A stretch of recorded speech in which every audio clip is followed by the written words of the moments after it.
this morning I offered to share some experiences that I had with Shrimadaji in relation to some very difficult times that I saw that she and us as a family went through. But mostly started with two incidences. One was we were in New York City. This was in, I think, also in possibly in 2001 later. But first in 1999, where we were in Ganpati Pule. And this was the year that Baba Mama fell quite sick. And I was in the train which was going from Bombay to Ganpati Pule, and we were in this special salon compartment. And Baba Mama was one section, Shrimadaji was in one section, and I was sleeping on there were some sleeper areas towards the end of the compartment. And during dinner time, I remember I came into her room and we were eating together. And Baba Mama was on the left side, and at that point he was already on a kidney dialysis because his kidneys had started to falter at that time because of the diabetes. And Shrimadaji was expressing discontent over something, over his treatment and some other things. But I was really quite curious because she never asked for him to be brought there in front of her and work on him or anything. And later also in the cottage, I remember I was downstairs with my father, she was on top in her suite in Ganpati Pule, in the cottage. And many times she would ask someone to find out how Baba Mama was, but there was nothing more. There was not that he had to be brought there and that she would work on him and so on and so forth. He was being looked after by, I think, some musicians from Nagpur and so on. Then if you remember, if you see the video, there was one evening in Ganpati Pule where he started to feel more sick in the evening program, and he was then taken away from the stage and so on. And I remember that I became very curious, and in those days I had this opportunity because we would go back to the cottage where she was very late at night, and she would then ask the whole place to be cleared, and I would have dinner with her, and then we would be on the terrace late at night, and she would chat for hours. And this conversation I had was in Hindi, but I'm trying to translate for all of us in English. And I asked why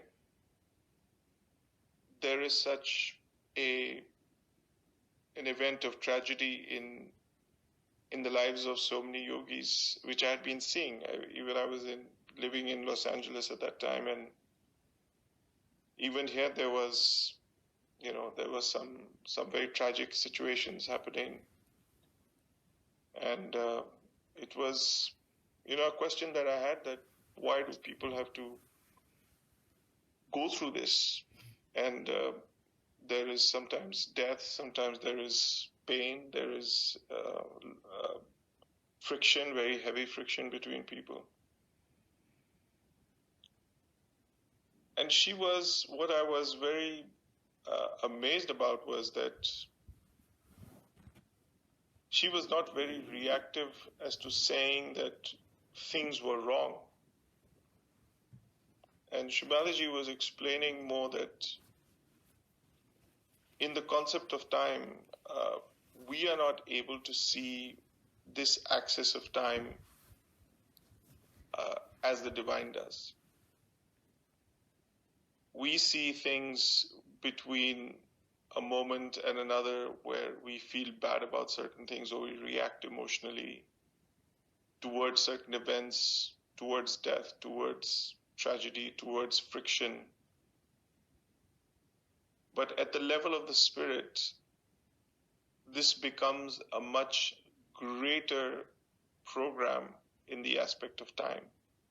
And with the aspect of time that is pulling through our destiny, our lives, there is resolution only and further resolution as time passes.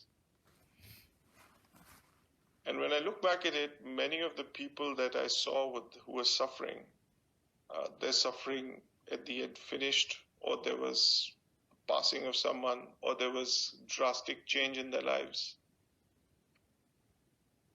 And there was a completely different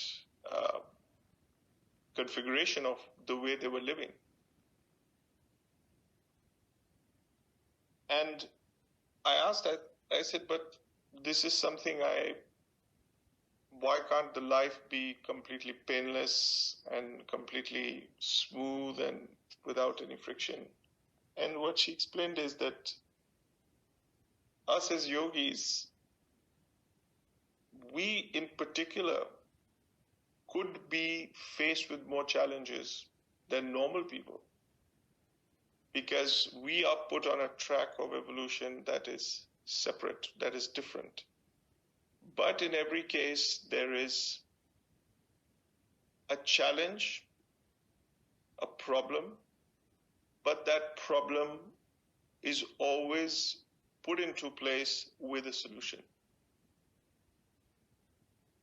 There is no problem that is put into place in anyone's life without a solution. That she says that doesn't exist. That is, and when we think that we have made a choice and we have entered into a problem because of that choice, and she said, no, even your thoughts, even your issues, even your problems, they are all guided and configured by God. In a way, you are in a situation where nothing is in fact of your making. And I remember that, being in the Sahaj temple, many times in those days, people would come with sick people, with, people with health issues. And she was not happy once, and she said, I'm not here to save you from your physical issues. If you have a pain, go to the hospital and check why you have that pain. If you're sick, go and get diagnosed at a hospital about, your problems. I'm here as your spiritual doctor. And this really hit home, because I remember a lot of people who would initially come or seek Srimadaji, a meeting with Srimadaji, all came with health issues. And she would sometimes entertain them, maybe even work on them. But I didn't see that she was very interested in spending more time, and sometimes she would even ask these people to be sent back. Now, I will tell you a small incident that happened later, where a very important man came to see her in New York City. We were all in New York City. He was a very important man. I can't take his name because of privacy reasons, but he was an extremely important man in those days of the armed forces of India. And we were sitting in the living room, and he had his whole team with him, and he was a tremendous respect for Srimadaji. And he had some health issues. And she asked him to come forward, and she put her leg on his liver, and she sat and chatted with him for 15-20 minutes. Then he had his own meeting, so he left. When he left, she turned to me. I was sitting on the left, and she said, he will not live very long. I was quite amazed because he looked totally functional. And then after 3 to 4 weeks, I think, I got a phone call that that person had passed away. And same in Ganpati Pule, when we were together that time and Baba Mama's health was going down.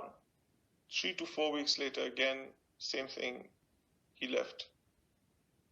And I remember that I spoke to Shrimadaji on the phone at that time, and she was not in a mood of grieving in any form. And I really was very, very observant of that, because it seemed that, when we as yogis look at an ill health or a terminal situation or a situation where our lives are, in some sort of threat, we start to give bandhans, or we do, other sort of salutations to Shrimadaji. But from what I understood from that conversation, she was saying was that the tug of destiny, the pull of destiny is such, in our cases, that story has already been written and set in stone by the divine. And that is why there is such a strong concept of surrender that is in all her talks. You can say that. You can see that she talks about surrendering, about letting go, and letting the divine work things out. And again, when I asked her, I said, but do we make mistakes? Do we do things that are incorrect, and do we suffer because we have to suffer because of these mistakes? And she said something very interesting. She said, your personality is not created by you. Your instinct is not created by you. It is also a creation of God. You are different from person Y. You are not the same as another person. And your evolutionary story is based on those triggers, those mechanisms that are put in place in your personality. And that's not a mistake. God does not make that sort of a mistake by creating you. But God allows you to live through that mistake only for one reason, that is evolution. And nothing happens outside. There is no event, no matter how ugly, how horrible, how dismal. Nothing happens outside that phase of evolution. Everything is within evolution. And I used to see many times stories of people coming to Shrimadaji and saying, Shrimadaji, I have a relative and he's in this kind of problem and that kind of problem. And then, there was a man who came and said, oh, my son is not doing anything and he's not able to get hold of his life. And she told him, she said, I know many people who are doing extremely well in their professional lives and in their their financial aspects. And then she said, but their spiritual life ultimately is in ruin. So there is no point of hankering over an issue or living in angst of an issue, because that perspective is not complete through the spiritual perspective.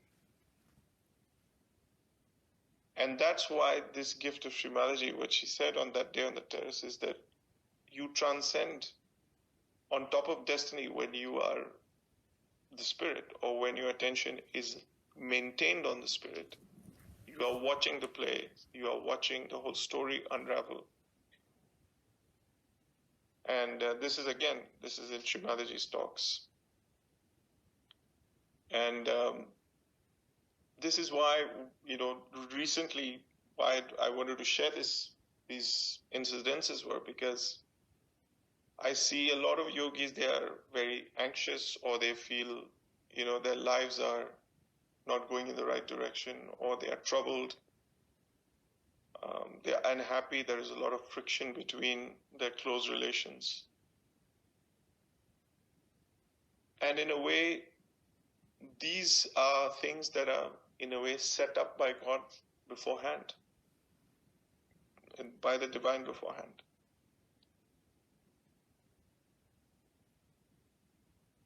And in many of the talks where Sri Mataji says, you don't really do anything.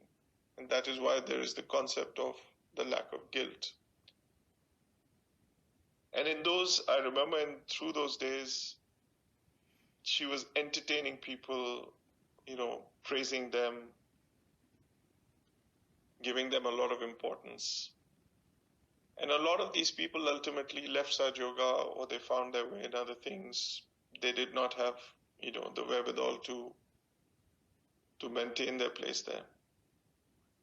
And again, in that perspective, many a times she said that, Sahaja Yoga is one creation of mine. There's, it has its own limits. And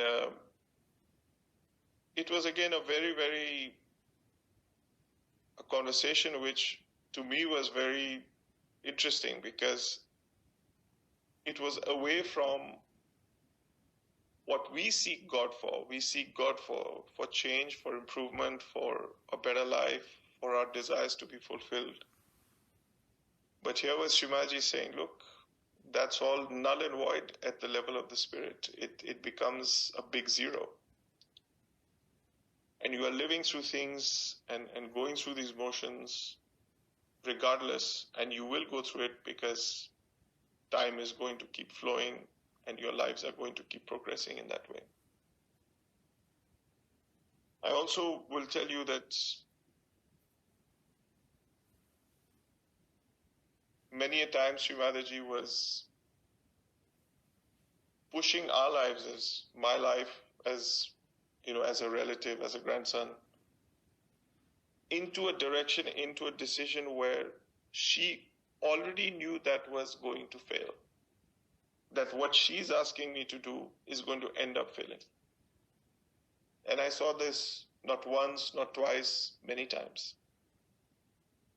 And sometimes those things that she would ask me to do would end up putting me in a huge problem. To the point that once when I was younger, I even got really upset and I said, Nani, why did you ask me to do that? I landed myself in a huge problem. And she would laugh and smile and she said, okay, I'm sorry, it's okay, it doesn't matter, leave it. And so I saw and I observed that many a times these incidences that are creating friction, that are creating issues for you, sometimes these are put in place by God and created by God for your own evolution. I remember a case where there was a young girl who came in the Sahaj temple, and she, the story was that her parents had threatened to do something horrible because she was getting married in Sahaja Yoga. So she came in, she was talking to Sri Mataji, and she came and, there was a discussion, and Sri Mataji, she expressed shock, and she said, oh, dusht, terrible people, how could they do this? And then, the girl was saying, but I don't want to go back to my house, and, I don't want to risk myself in this horrible situation. And Sri Mataji insisted, said, no, go back. It's okay. Nothing will happen. And she went back, and nothing happened. And she got married, and it all just sort of worked out for this girl. And that's where I can share this, that in the scope of our vision of how we look at a situation of conflict, every material, our brains, our neurochemistry, our bodies, our relationships with others, they are sort of in, and this Shimaji puts in the tapes also, you can hear this, where she says, everything else is changeable, it will change, it can change. But your spirit is above. This is where the attention has to be, in that thoughtless state, in that surrendered state, at the level of the spirit. If that attention is there at that space, you are transcending everything, and everything can become in your control. It can serve you. But if you remove that attention, then again, you go back into that drama, into that state where you're not a witness and you're inside that system. But she says, even that experience where you are fighting, you are reacting like a human being, where you are running from something, or you are forced to be in a state of tears or in a state of angst, that is also a cathartic mechanism that leads to resolution with time. And that's where on that day, she was explaining that you have to look at this aspect of time very strongly. It's a major, major player in your life. Time is going to reveal things, and time is going to bring you into comfort. But if you get stuck in a moment, that will be very difficult. That year was in 1999. I remember it was the turn of the century, and I remember there was a plane that was hijacked. An Indian Airlines plane had been hijacked. It had been taken to Afghanistan, and we were watching this whole thing happen on TV, I remember. And despite all the things that, were going on, I did not see Shrimadaji in a very reactive state. And this is again what made me very curious, what made me very much wanting to ask her about this. Is that she would sometimes say, someone is in pain, it's okay. Someone is sick, okay. Someone is in a problem, fine. She was never ever, I did not see her react to dismissing an issue or dismissing a problem for itself happening, that it should not have happened, or it should have not been, like this. She always took a situation from the point that the problem existed, and accepted the problem as if it was part of our entire spiritual being. The conflict or the issue was part of our spiritual story. I can also tell you that later, as both my grandparents, their health was starting to, in some form of decline. I went with Shrimadaji to the hospital once in the van, in Kabela, and we went to see CP, and he was having a surgery. And she did not really speak through for 1 hour in that journey. I remember she was very quiet. She was just looking out of the window. And we reached, and she went to Mr. Srivastava, and he had just come out of the anesthetic, and he was sort of just speaking in a very emotional way. And she was laughing. She was actually laughing. Many a times where, all of us went through, I can share very personally with me a story that happened in my life. I was in Australia in 2008. My marriage broke. I had a marriage which broke. And I was completely aghast as to, what was happening. And I went in, it was 5:30, 6 o'clock, very early in the morning, and she asked that I come and see her. And my mother was troubled, CP was completely confused, and everything was upside down. And Shimaji was sitting on a wheelchair, there were some yogis behind her, and I went to see her at 5:30. And she asked some people to leave the room, and I entered, and she looked at me and she started laughing. She started laughing very loudly. So even I started laughing. And we just kept laughing. And it was completely absurd. The whole thing was completely absurd. And I sat down in front of her, and she said, whatever it is, just forget it. Doesn't matter. And she changed the subject, and she started talking about something else. And all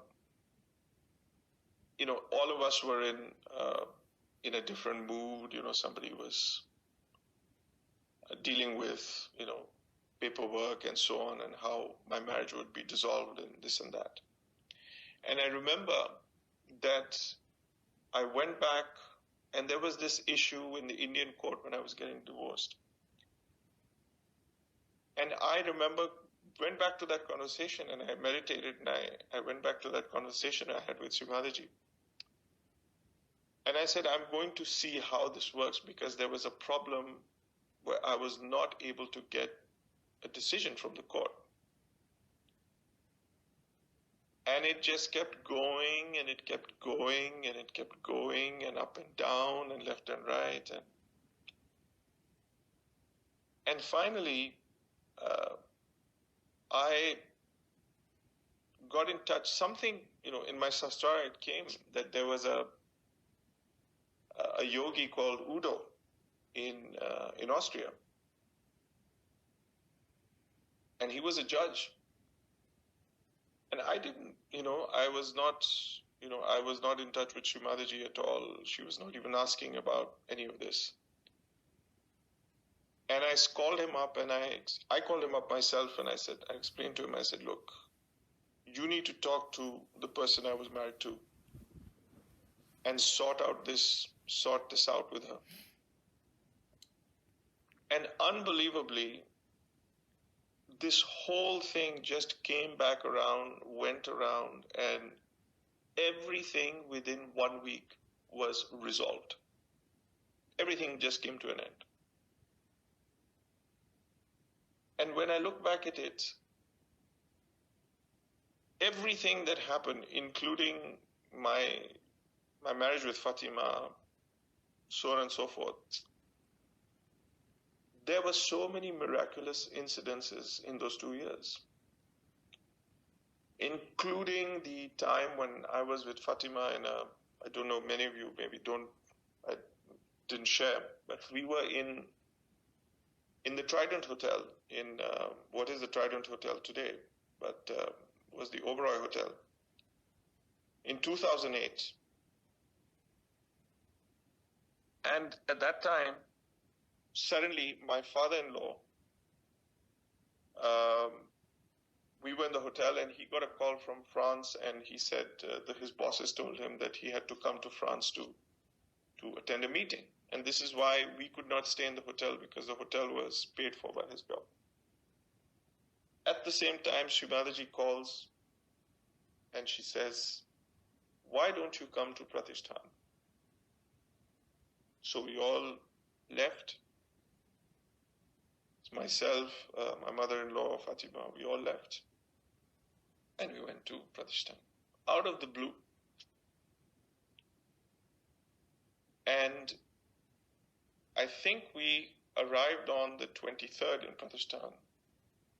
And on the 26th of November, there was this massive terrorist attack in the hotel. And I remember in the morning that I got up, and Mr. Pugalia called in the room, and he said, can you see what's happening? And this was such a horrible, disastrous event, that where so many people were killed.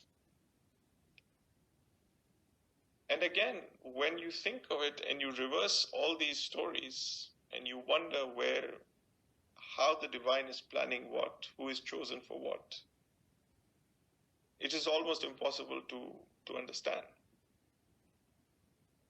So, in a way, what I'm sharing with you today is that if you are in angst, if you're in trouble, if you feel challenged, if you feel in conflict with someone, or you feel like things are not working, just be patient and allow things to lead in the way that they are set up. Because in fact, this is again going back to that issue and that conversation that I had. Allow the configuration of your problem, the way it is, to lead the way. Let it be. And this is again from Srimati's talks, where she talks about surrendering, and leave it. Let that time work through its own aspect, and maintain in that meditative state. I will even tell you that sometimes I would be sitting with Srimataji at a dinner table worrying about something. It happened many times. And she would look at me and she would say, "Why are you making that face?" I said, "I'm not making a face." She said, No, I know you're thinking about something." She said, "Don't do that. Don't do that. Go into the thoughtless state." To this extent. And this was something that she always pushed me into. She said, "You are in an angst, you are worried for nothing. If you are supposed to be in pain, you're going to be in pain. You will not be able to disentangle that. But you are doing it pointlessly. Go into that thoughtless state, and that way you will rise above the pain." That much it makes. So I will stop here. I hope this was interesting or helpful.